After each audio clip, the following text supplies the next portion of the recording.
Titre: Quand les machines peignent, l'art survivra-t-il à l'IA? Chapitre 1. L'art, dernier bastion de l'humain.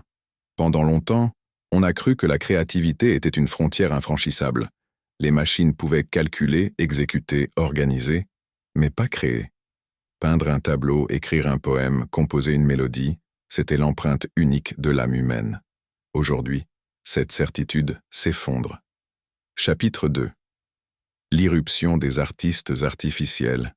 Des logiciels comme DALL-E, Midjourney, Stable Diffusion ou Runway sont capables de générer en quelques secondes des images époustouflantes.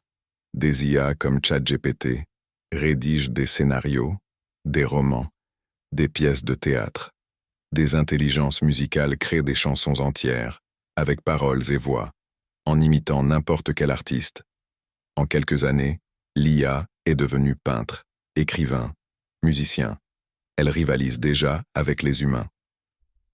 Chapitre 3. Une créativité illimitée. Un artiste humain a besoin de temps, de repos, d'inspiration.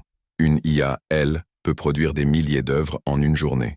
Elle n'oublie rien, combine tout, mélange des styles impossibles. Peut-on encore parler d'inspiration, ou s'agit-il d'une simple recombinaison? Et cette recombinaison n'est-elle pas, au fond, ce que fait aussi l'esprit humain? Chapitre 4. L'art démocratisé. Pour certains, l'IA est une bénédiction. Elle permet à n'importe qui de créer une œuvre spectaculaire sans avoir suivi 10 ans de formation. Un enfant peut générer une peinture digne d'un maître en quelques secondes.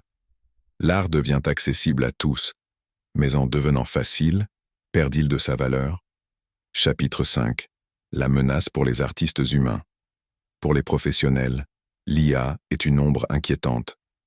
Pourquoi payer un graphiste, un illustrateur, un compositeur, si une machine peut produire mieux, plus vite et moins cher?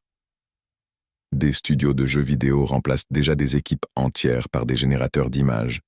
Des maisons de disques testent des chansons créées par IA au lieu de signer de nouveaux artistes.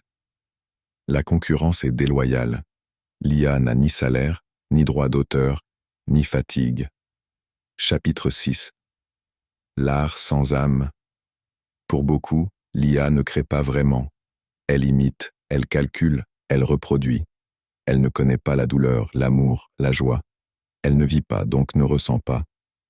Un tableau humain porte l'histoire de son auteur, ses émotions, ses luttes. Un tableau généré par IA n'est qu'une image sans vécu. Mais si le spectateur est ému, la différence importe-t-elle encore? Chapitre 7. Vers une nouvelle ère artistique. Certains artistes choisissent de collaborer avec l'IA. Ils la voient comme un pinceau numérique, une extension de leur créativité. De la même façon que la photographie n'a pas tué la peinture, l'IA pourrait donner naissance à de nouveaux styles, hybrides et fascinants. Peut-être que l'art du futur ne sera plus seulement humain, ni seulement artificiel. Chapitre 8. Une révolution culturelle. Dans 100 ans exposera-t-on des œuvres humaines et artificielles côte à côte?